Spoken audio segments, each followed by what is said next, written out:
Praise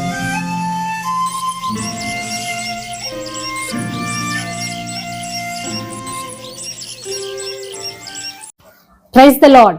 మన ప్రభును మన రక్షకుడైన యేసుక్రీస్తు వారి ఉన్నతమైన నామంలో మీ అందరికీ మా హృదయపూర్వక వందనములు.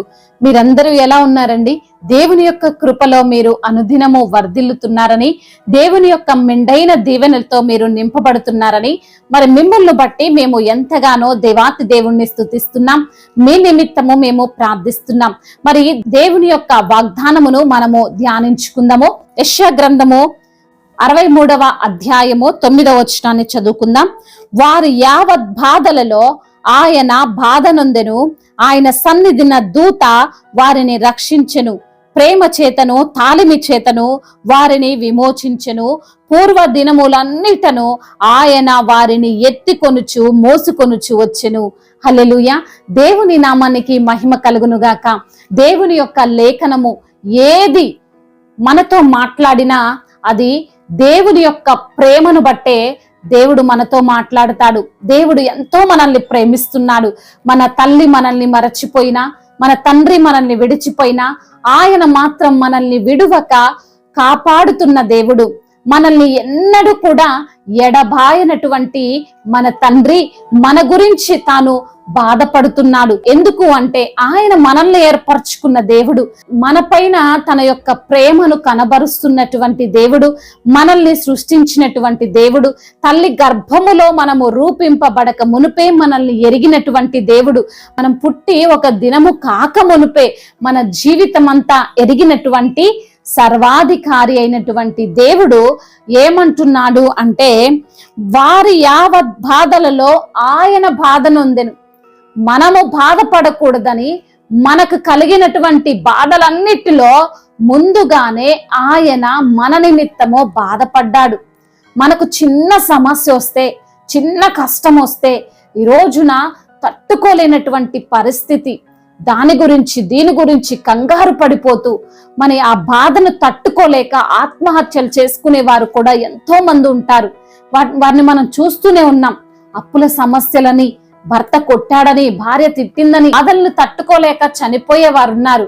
కానీ మనకు ఆ బాధలన్నిటి నుండి కూడా విడుదలనివ్వడానికి ఆయన ముందుగానే మన కొరకు మరణించాడు, మన కొరకు శ్రమ నొందాడు, మన కొరకు బాధల పాలయ్యాడు. సమస్యలో మన వెనక ఉండి మనల్ని ధైర్యపరిచేది దేవుడే, మనతో ఉండి మనల్ని రక్షించేది మన దేవుడే. ఎన్నో సమస్యలు, ఎన్నో కష్టాలు వచ్చినప్పటికీ సజీవుల లెక్కలో మనం ఉన్నామంటే అది దేవుని యొక్క కృప, ఆయన యొక్క కనికరమే. ఎందుకు అంటే ఆయన మనల్ని ప్రేమిస్తున్నాడు, ఆయన మనల్ని తన యొక్క కృపతో కాపాడుతున్నాడు. మరి అంత మాత్రమే కాదు, ఇంకొక మాటను చూద్దాం. ఆయన సన్నిధిన దూత వారిని రక్షించెను.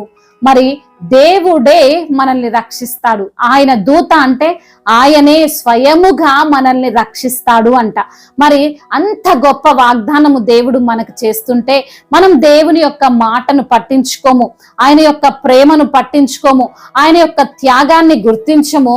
ఇవన్నీ కూడా మనకు సమస్యలన్నీ ఇంకా చుట్టుముట్టినప్పుడు ఆయన యొక్క మాటలను వినడానికి ఇష్టపడతాం. ముందుగానే ఆయన మనకు తెలియజేస్తాడు సమస్యను, బాధలను అన్నిటినీ మన కళ్ళ ముందే ఉంచుతాడు. ఇదిగో నీవు ఈ త్రోవ తప్పి నడుస్తున్నావు, నీకు ఈ శాపం, ఇది నీకు మంచిది కాదు, ఇది నీకు తగదు అని దేవుడు కొన్ని సార్లు మన యొక్క పాపమును బట్టి ఆయన మనల్ని హెచ్చరిస్తుంటే మనం వినిపించుకోము. అంతా అయిపోయిన తర్వాత యేసయ్య దగ్గరికి వస్తాం.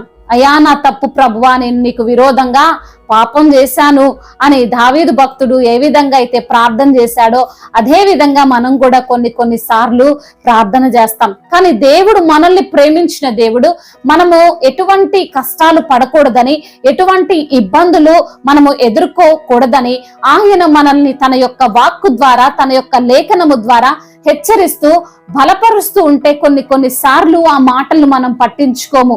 కాబట్టి దేవుని యొక్క లేఖనములు ఏం సెలవిస్తున్నాయో ముందు మనం వినాలి. విన్న తర్వాత వాటిని జాగ్రత్తగా గైకొంటే మనము ఆశీర్వదింపబడమే కాదు, అనేకులకు కూడా మనం ఆశీర్వాదకరంగా ఉంటాం.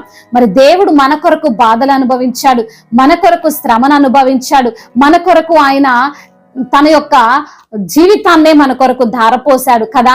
మరి అటువంటి దేవుడు మనకంటే ముందుగా తానే మనకొచ్చిన కష్టాన్ని, మనకొచ్చినటువంటి బాధలను ఎదుర్కొంటున్నాడు అని మనం గ్రహించాలి. దేవుని యొక్క వాక్యానుసారంగా మనము జీవించాలి. అప్పుడు దేవుడు మనల్ని కాపాడుతాడు. ఆయనే స్వయంగా మరి ఇజ్రాయేలు ప్రజలు పడినటువంటి వేదనలు, బాధలన్నిట్లో వారితో ఉండి నడిచిన వాడు. నా బిడ్డలు చూడు ఎంత కష్టపడుతున్నారో అని చెప్పి వారికి ఆహారమును ఆకాశము నుండి కురిపించాడు, మన్నాని. అదే విధంగా బండ నుండి నీటిని రప్పించాడు, వారి దాహాన్ని తీర్చాడు. ప్రతి క్షణము దేవుడే వారితో ఉండి వారిని నడిపించినట్లుగా లేఖనములు మనకు తెలియజేస్తున్నాయి. కాబట్టి ఆయన మనకంటే ఎక్కువగా మన బాధను బట్టి ఆయన ఎక్కువగా బాధపడుతున్నాడు. మనకు వచ్చిన కష్టాన్ని బట్టి ఆయన ఎక్కువగా మరి ఆలోచిస్తున్నాడు. మనల్ని విడిపించాలని ఆయన సిద్ధంగా ఉన్నాడు. ఆయన మనల్ని కాపాడడానికి సిద్ధ మనస్కుడై ఉన్నాడు. మనము ఆయన దగ్గరికి రావాలి, ఆయన్ని అడగాలి, ప్రభువా నాకు సహాయం చేయని చెప్పి మనం మొరపెట్టాలి. మరి దేవుడు ఈ రోజున వాగ్దానం చేస్తున్నాడు, ఏ సమస్యలో నువ్వున్నా, ఎటువంటి కష్టంలో నువ్వున్నా, ఎటువంటి ఇబ్బందులు నువ్వు ఎదుర్కొంటున్నా, నేను నిన్ను విడిపిస్తాను, నేను నీకు తోడుగా ఉంటాను, నేనే నిన్ను రక్షిస్తానని అంటున్నాడు. మరి దేవుని యొద్దకు వస్తావా?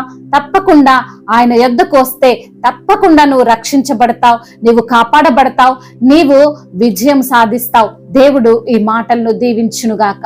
దేవుడు ఇచ్చినటువంటి వాగ్దానమును బట్టి ప్రార్థన చేసుకుందాం. పరిశుద్ధుడా, ప్రేమగల తండ్రి, కృపగలిగిన దేవా, మీ కొందనాలు స్తోత్రాలు ప్రభా. అయ్యా ఈ రోజున వాగ్దానం చేశారు ప్రభా, మా యొక్క బాధల్లో మాకంటే ముందుగా మీరే బాధను ఉందారని, అయ్యా మీ యొక్క దూత మమ్మల్ని రక్షిస్తుందని, మీరే స్వయముగా మమ్మల్ని తండ్రి మాకున్న సమస్యల నుండి, మాకున్న ఇబ్బందుల నుండి, మాకున్న పోరాటాల నుండి మీరే మమ్మల్ని రక్షిస్తారు, కాపాడతారని వాగ్దానము చేసి మమ్మల్ని ఎంతగానో ధైర్యపరిచారు ప్రభా. ఈ ఉదయకాల సమయంలో ఎందరైతే బిడ్డలు ఏ ఏ సమస్యలను ఎదుర్కొంటున్నారో ఆ సమస్యలన్నిటి నుంచి కూడా విడుదల దయచేయండి. ఆయా బిడ్డలకున్న బాధల నుండి నెమ్మదిని దయచేయండి. అనారోగ్యముతో బాధపడుతున్న ప్రతి బిడ్డకు సంపూర్ణ ఆరోగ్యమును దయచేయండి. వారిని మీరే స్వస్థపరచండి, ధైర్యపరచండి, అప్పుల భారాల నుండి విడిపించండి, ఆర్థిక సమస్యలను కొట్టివేయండి. ప్రయాణాల్లో ఉన్న ప్రతి బిడ్డకు మీరు తోడుగా ఉండండి ప్రభా.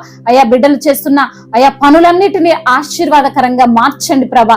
మీ యొక్క తండ్రి కృప, మీ యొక్క కనికరము, మీ రక్షణ ప్రతి బిడ్డకు మీరు అనుగ్రహించమని బ్రతిమిలాడుకుంటూ తండ్రి ఇంతవరకు చేసిన ప్రార్థన అంతటిని మీ పాద సన్నిధిన చేర్చుకోమని మానాథుడు, సర్వశక్తిమంతుడు, సజీవుడైన యేసుక్రీస్తు వారి నామంలో ఈ ప్రార్థనను అడిగి వేడుకొని పొందుకొని ఉన్నాము మా ప్రియ పరలోకపు తండ్రి. Amen. May God bless you all. దేవుడు మిమ్మల్ని బహుగా దీవించి విస్తరింపచేసి ఫలింపచేయునుగాక.